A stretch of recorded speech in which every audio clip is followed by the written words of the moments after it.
মুসলিম মেয়েরা কিভাবে চলাফেরা করবে আল্লাহ তাআলা ও তার রাসূল আমাদের তা বলে দিয়েছেন। সে যখন বাইরে বের হবে তখন পর্দার সাথেই বের হবে, কারণ এ দিয়েই কে মুসলিম আর কে অমুসলিম এটা জানা যাবে। মনে রেখো, সাজতে গেলে কখনোই কপালে টিপ পড়বে না, কারণ কপাল তো আল্লাহকে সাজদা করার জন্যই তৈরি করা হয়েছে।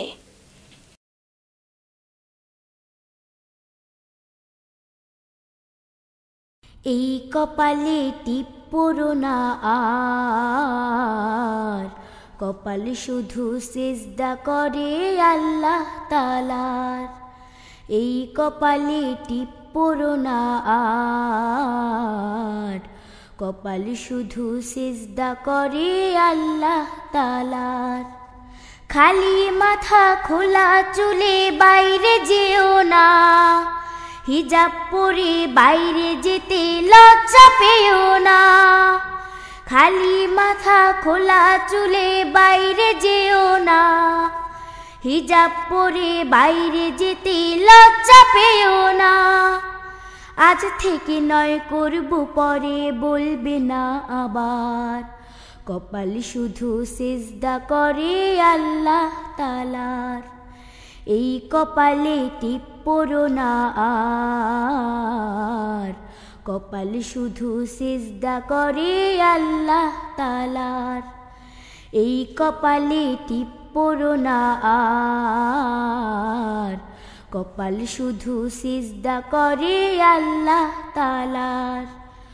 অনুগত থাকো শুধু আল্লাহ তাআলার, নবীর কথা চলবে মেনে আর বাবা ও মার।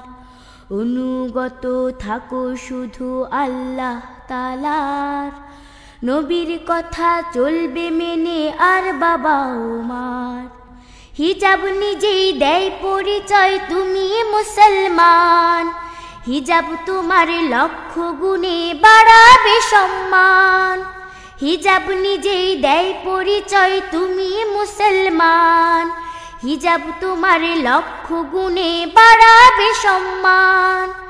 এখান থেকে নাও চিনে পথ জান্নাতে যাবার, কপাল শুধু সিজদা করে আল্লাহ তাআলার।